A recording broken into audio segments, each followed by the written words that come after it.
There is a throne inside you, and Neville Goddard spent his life insisting on one uncomfortable fact about it. It is never empty. Someone is always sitting there, ruling your inner world, deciding what you are allowed to feel and expect and believe about tomorrow. Most people never notice the seat at all. They assume their moods arrive from outside, delivered by events.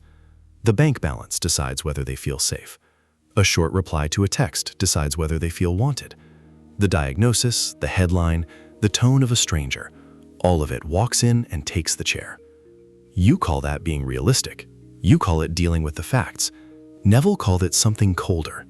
He said you had handed your crown to whatever happened to you and then spent the day obeying it. Watch how it works in an ordinary hour. Something goes wrong.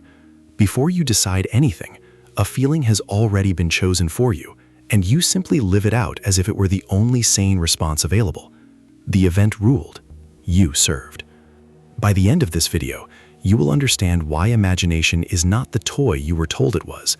You will see it as Neville saw it, as the seat of authority itself, the one place where your world is actually governed.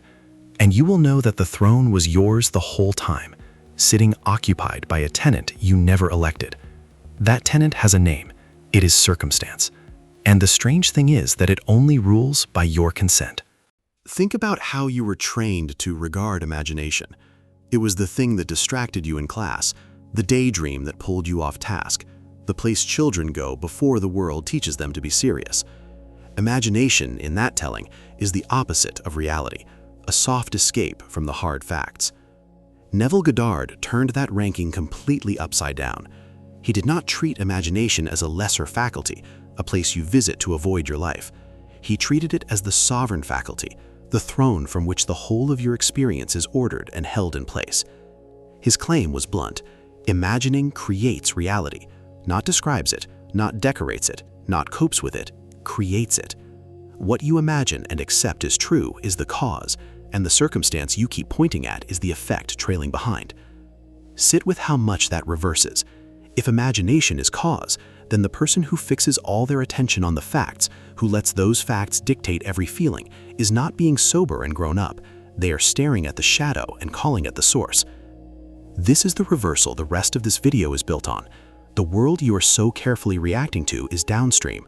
The seat where it was decided is upstream, and it is inside you, and it has your name on it. The question is no longer whether imagination is powerful. Neville considered that settled. The question is who has been using yours and toward what end. Nobody hands over a throne in a single dramatic moment. You give it away in small reactions, so ordinary you never register them as surrender. The message arrives with a certain coldness, and your stomach drops, and for the next 3 hours you carry a version of yourself that has been rejected. You did not choose that self. The tone of a message chose it, and you wore it. The numbers come back lower than you hoped, and instantly you become a person for whom things do not work out. That identity settles over you like weather. You did not assume it deliberately. The figure on the screen assumed it for you, and you agreed. This is what Neville meant by reaction. Reaction is the moment you let the outer fact set the inner state. The event moves first, and your imagination scrambles to match it, and whatever the world just did becomes the ruling truth of your inner life.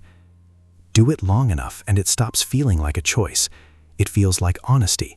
It feels like maturity, like finally facing things as they are. But look closely at what is really happening. You are taking dictation.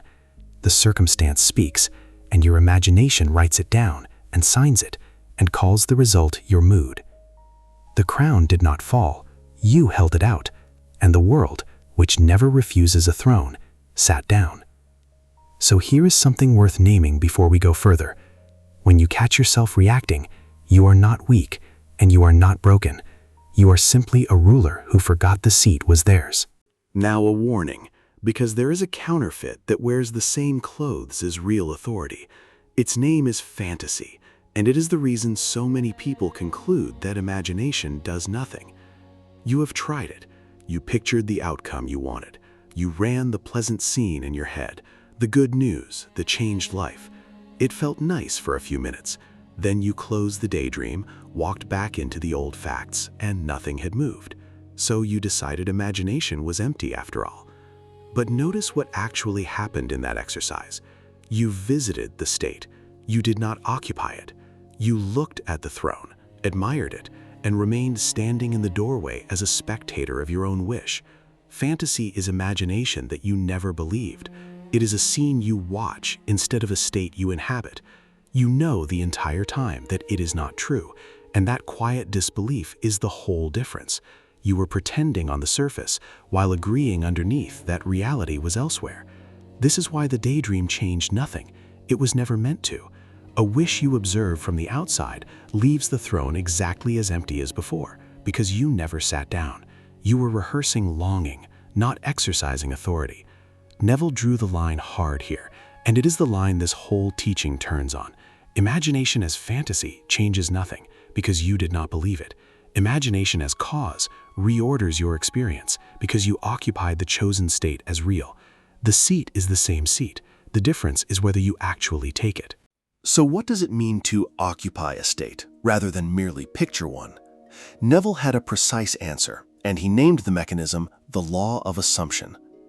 To assume a state is to take it on the way you take on a role you have fully become, until the pretending disappears and only the being remains.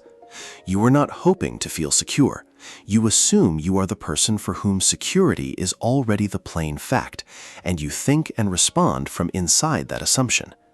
He put it in one of his clearest lines in The Power of Awareness in 1952.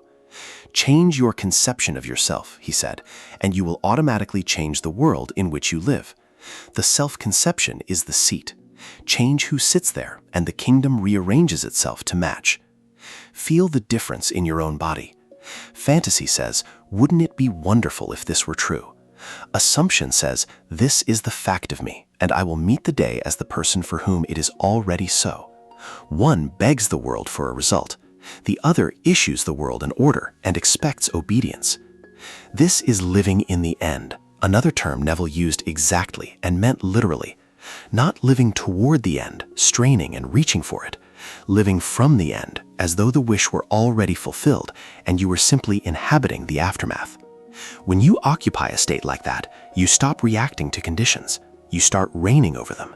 The facts keep arriving, but they no longer choose your inner life, because the seat is finally taken. In the comments, tell me in your own words what changes the moment you decide the seat is mine. Here's the part that makes people uneasy, because it sounds too large to be true. Neville taught that the outer world does not merely reflect your inner state, it is produced by it. In Awakened Imagination, published in 1954, he leaned on a line from William Blake that he loved and repeated for years. The eternal body of man, Blake wrote, is the imagination. Neville took that literally.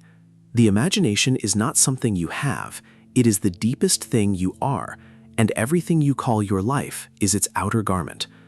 Run it through the throne again. If imagination is the true body, then circumstance is clothing, and clothing does not decide the person wearing it. You have been letting the coat dictate to the man. You have been reading your outfit as your fate. He said it another way that lands like a hammer. An assumption, though false, if persisted in, will harden into fact. Read that slowly. The state does not have to be true when you take it. It has to be held. Occupy the seat steadily enough, and the world hardens around the one who is sitting there. That is the machinery under the metaphor. There is no separate step where you go out and force conditions to change. You change the occupant of the throne. You refuse to abandon the seat, and the outer world does what it has always done. It obeys. This is also why casual visits fail. A throne ruled for 10 seconds and abandoned rules nothing. Authority is not the moment you sit, it is the refusal to get up. If this is landing, subscribe. There is far more of this work here, and it goes deeper than one video can. Now we descend into the harder half of this, the part most teachers skip because it does not flatter you. If the throne rules only by your consent, then every reaction is a signature you keep giving away. Face what that means. Nothing outside you took the crown by force. You were not overpowered. In each small moment of reaction, you looked at a circumstance, agreed it had the right to set your state, and stepped back from the seat yourself. The tyranny you complain about is a tyranny you keep re-electing. This is the abyss the teaching opens, and it is genuinely uncomfortable. It is far easier to be a victim of conditions than to learn you have been their sponsor. A victim waits for the world to change. A sponsor has to stop signing. Watch the consent happen in real time. A fear arrives. In the first instant, it is only a suggestion knocking at the door. Then you entertain it, dwell on it, rehearse it, feel it as though it were already so. Somewhere in that dwelling, you sat the fear on the throne and bowed. The knock did not rule you. The welcome did. Neville was unsentimental about this because he had to be.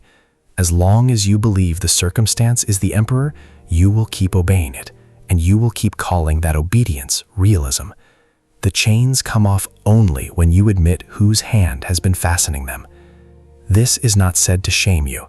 It is said to locate the power. If your consent built the prison, then your consent is also the key, and no one has to hand it to you. If reigning were a single decision, everyone would already be free. It is not a decision, it is a discipline. And the discipline is almost absurdly simple to describe and genuinely hard to do. You take the seat, and then you refuse to stand up when the facts come to argue. Because they will argue. You assume the state you have chosen, and within the hour, the old evidence marches in, loud and specific, insisting nothing has changed. This is the exact moment authority is won or lost, not in the assuming, which is easy, in the holding, when every fact in the room is calling you a liar. Most people surrender here. They assume the new state, meet the first contradiction, and leap out of the seat to deal with reality, as though the seat were a distraction from their problems rather than the solution to them. They mistake the arrival of old evidence for proof that the throne is fake. But old evidence is not a verdict. It is the world you built from the previous occupant, still arriving on delay, like light from a star that has already changed. Of course, the outer conditions still show the old ruler. You only just took the seat.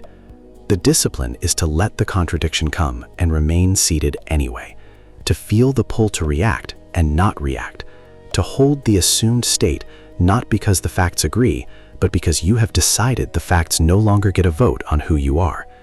Neville called this persistence, and he was clear that it is where nearly everyone fails, not in imagining, in staying on the throne after the imagining stops feeling true. Understand what you are up against so it does not catch you off guard. When you take the throne consciously, the previous ruler does not leave quietly. Circumstance fights to keep the seat it has held for years.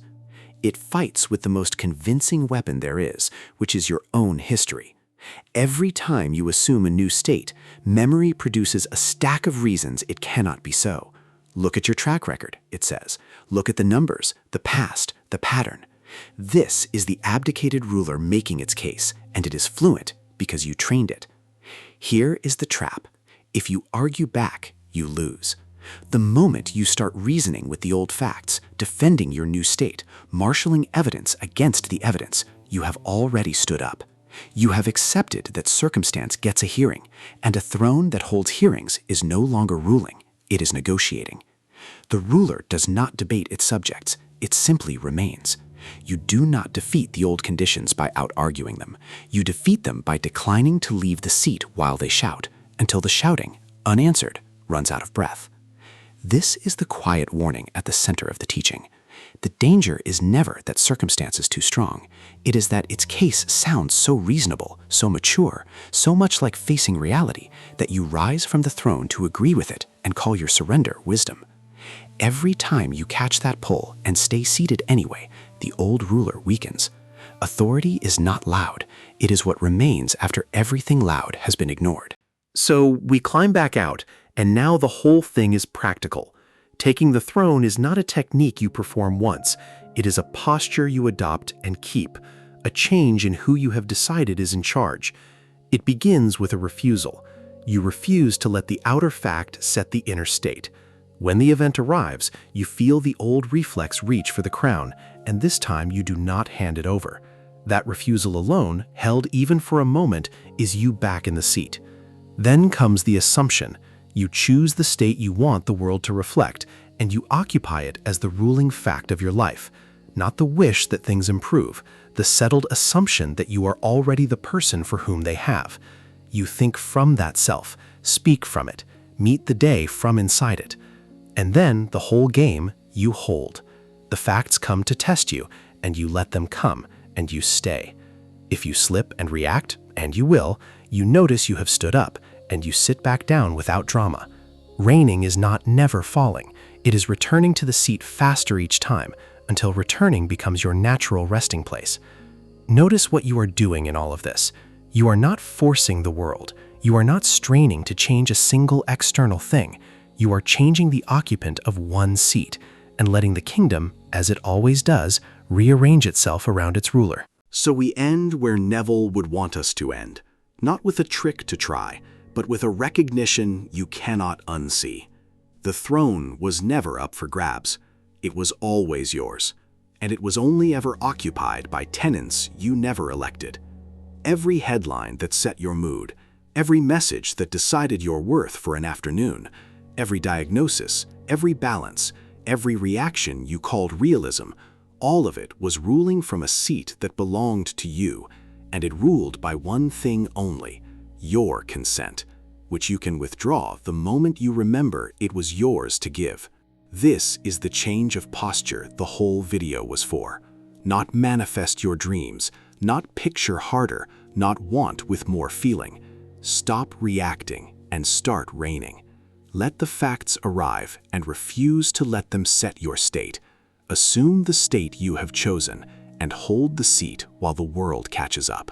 Neville said imagining creates reality, and he meant it as literally as anything he ever taught. The imagination is the throne. You are the one it was made for. And circumstance, that loud and confident emperor you have obeyed for so long, was never the ruler. You were. You are. Take the seat. If this stirred something in you, subscribe and stay with the work. The throne has been waiting for you to remember it was there.